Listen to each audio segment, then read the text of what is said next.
Reverend Debbie and I got a chance to spend a week down at Unity Village with the Anton group, the Affiliated New Thought Network group. It's a group of people from Unity and Science of Mind teaching all kinds of new thought, getting together, and the energy was palpable. One night we got to walk the labyrinth, which is the largest labyrinth, I believe, in North America. It takes you 20 minutes to get from here to the middle, and then you need to come back out. And it was under the moonlight, and they had candles out around the whole thing, so it was kind of magical. And people just, when you walk in a labyrinth, you've got this path, and somebody could be coming out the other way. And people would just stop and hug you out of just nowhere. It was just phenomenal that way. So if you get a chance, it's usually in October. It's something you might want to consider for your futures. So we live in a world that's very busy doing. We rush to fix, to achieve, to manage, before we remember to pause and be.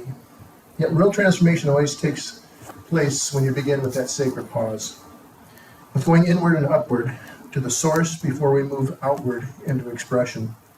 So this month's theme, Go Up Then Out, reminds us that we can only act wisely and powerfully when we are anchored first in the divine.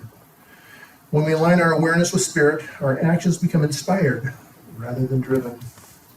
So, we chose today's title, Up, Up, and Away. Some of you immediately thought of that joyful song from the 60s by the Fifth Dimension. It's a light, happy song about rising up to a beautiful balloon and leaving the heaviness of life behind.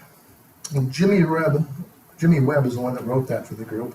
He wrote it about an actual hot air balloon that was being built in San Pedro, California. He was inspired by how poetry in motion it was. Smooth, free, and rising into the sky. So he wrote the song just as a light escape from everyday life, a moment of floating above all problems.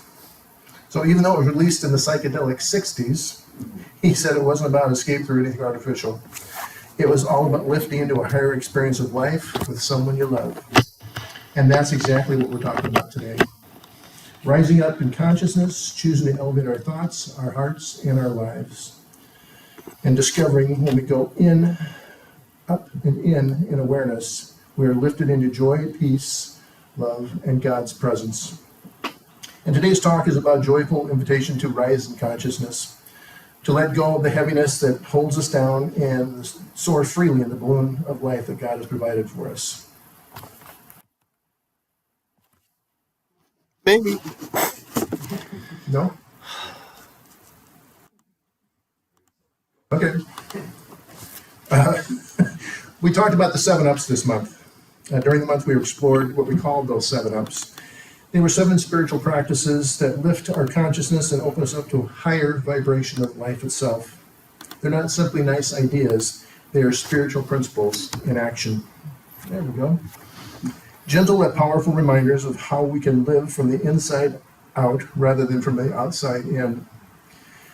Each up invites us to rise above appearances and remember our divine nature. Together they form a roadmap for daily living in the spiritual practice. So first we have look up. We look up, we lift our gaze from the problem to the presence. We stop looking at life through limitation and begin to see through the eyes of infinite possibility. The moment we remember spirit as our source, our consciousness begins to ascend. Then we have lift up. Each time we shift our thinking from fear to faith, we raise our frequency of our own being. The atmosphere of our life changes when we choose to lift our inner conversation to match the vibration of love itself. Then we have lighten up. Nothing weighs the soul down faster than taking everything personally. We lighten up, we laugh more, we breathe easier, we remember the universe is friendly to our invitations and to our intentions. The lighter our heart, the higher we rise. And then we make it up. We are the meaning makers of our life. By reframing every experience as a lesson in growth, we write a story where spirit is always the hero and love always has the last word. We make our minds up to live from faith rather than from fear. Now let's give it up. True giving flows from a consciousness of plenty, not from duty or fear. When we give of our time, talent, treasure, or kindness, we open the divine circuit of circulation through which all blessings flow. The more we give, the more life gives through us. And then it was kick it up. Spirit loves a willing channel. Every time we add a spark of joy or enthusiasm to what we're doing, we ignite the creative fire within and attract people and opportunities that resonate with our aliveness. Passion is prayer in motion. And it's started up. The wise builder lays the foundation before constructing the house. In the same way, we start each new endeavor in the silence of spirit, and from that still center, we move outward with clarity and confidence. Everything good begins with God awareness. Each of these ups build on each other, guiding us to rise in awareness, align with the infinite, and express our highest self in daily living. They help us remember that we first go up. Spirit will always direct what needs to flow out. So let's talk about look up again for a minute. So as we said before, look up refers to realizing that God is the source, the one and only source of all that is and ever will be. And I know there's really no literal up to look toward, because there's no up, down, round in God. God is everywhere present. But looking up is a metaphor. It means turning our inner gaze toward the infinite, lifting our awareness from the horizontal to the vertical, from the surface of life to the center of spirit. We look up to God, who is the source and substance of all supply, the creative impulse, the creative process, and creation itself. Ernest Holmes described these as these are the three aspects of God: spirit, the impulse; law, the process; and body, the creation. In New Thought, we can sometimes depersonalize God by focusing only on the law, that perfect automatic cause and effect. And if we stop there, we miss the warmth and intimacy of spirit itself, the infinite love that longs to express through us. Holmes, when he was teaching on the nature of spirit, said, "Spirit is the Father, Mother, God, because it's the principle of unity behind all things. The masculine and feminine principles both come from the one. Spirit is all life, true love, it's truth, being, cause. Spirit is all. And the center is the center and circumference of everything that exists, both manifest and unmanifest." And he continues by saying, we should think of God not only as principle, forever pushing forward into expression, but as infinite person. If we merely think of God as a mathematical law of cause and effect, we lose all the warmth and color. We should be very careful in abstracting the principle, not to forget the essence. So we turn our hearts toward the essence, the living presence that breathes us, beats our hearts, and sings through the universe. This is what we do in the recognition step of spiritual mind treatment. We acknowledge that there's one power, one presence, one life, one love, and that there is one God. There are not two. There's not God and me. There's not God and the problem. There's only one life expressing itself through us. And that life is inherently good, inherently whole, and inherently love. God is nearer than your hands and feet. He is nearer than your breath. For God breathes as you. Everything you need, that answer is that close. In fact, it is always within you. The poem read earlier brings that teaching home. When we look up, we're really looking in. The light we seek above us is already glowing within us. Rumi said, "The wound is the place where the light enters you." Isn't that beautiful? Even our challenges are invitations to rise, to awaken to the presence that never leaves us. Let's talk about give it up. When we come from that up space inside, from awareness of oneness, we naturally express generosity. We give it up just as spirit itself endlessly gives to us in creation. Holmes wrote, "We should give of ourselves in love and in service to others, in a spirit of generosity and good fellowship. To refuse to give is to refuse to receive, for everything moves in circles. Real giving is the givingness of the self." Now, giving is not a transaction, it's circulation. It's the movement of divine energy from a spirit of good fellowship. In the Buddhist tradition called seva, or sacred service, we serve because it is our joy to do so. because love is our nature. Rumi said, "Let the beauty we love be what we do." There are hundreds of ways to kneel and kiss the ground. I like that one. If we live in a state of sacred givingness, we become an outpouring of God's love into the world, and God knows we all need a little bit of that right now. So today we're talking about going up, up, and away. But let's be clear, we're not escaping life. We're expanding into a higher experience of it. We don't rise by leaving our humanity behind. We rise by releasing everything that blocks the truth of who we are. In science and mind, we teach that limitation is never in God. It's only in consciousness.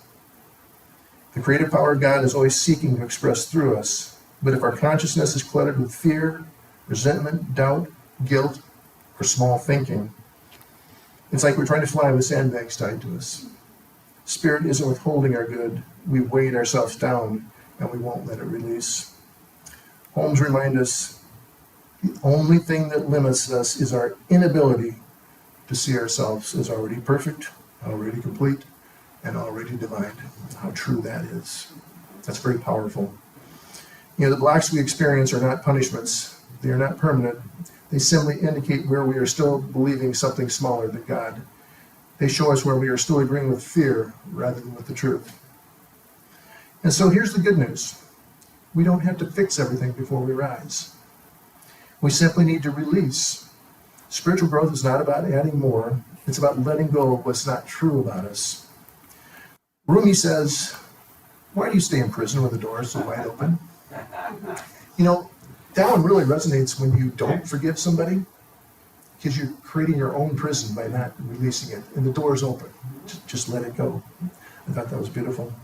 The door is open. Spirit doesn't ask us to struggle, strain, or earn our freedom. Spirit only asks us to stop arguing for our limitations. If you've ever watched a hot air balloon preparing for flight, the pilot doesn't make the balloon work any harder to struggle to go higher. They simply release what is holding it down. They untie the tethers and remove the weight. That's our spiritual work. To consciously release what blocks the upward pull of God within us. So here's a spiritual truth worth remembering. We don't rise by force, we rise by surrender. Not surrender to defeat, but surrender to truth. Not surrender to circumstance, but surrender to a higher idea. And not surrender to limitation, but surrender to love. And what do we release? Well, we all know these old stories of not enough, resentment we carry secretly with us, guilt about something that can't be changed, fear or failure of success, the need to be in control, and the belief that we are alone. Probably one of the toughest ones right there. These are the thoughts that make our hearts heavy. These are the tethers that keep our soul from rising. And yet, despite all that, the upward call of Spirit is relentless. It's like the waves in the ocean to continue to come to the shore, whether the tide is coming in or going out. Something in us wants to soar. Something in us knows we were born for more. Something inside says, I am meant to live free. Because you are. We all are. Now I'm going to have the next slide come up here. I'd like to take a look at this before we enter a little visualization process. Take a look at the balloon and take a look at what's in between you and the balloon and what's tying it to the ground. Keep that image in mind. Now close your eyes for a minute and imagine leaving this room, going out to that field under a perfect sky. And the field is filled with wildflowers, as you saw, in a gentle swaying breeze. In the distance, again, you saw that beautiful hot air balloon. It's just waiting for you.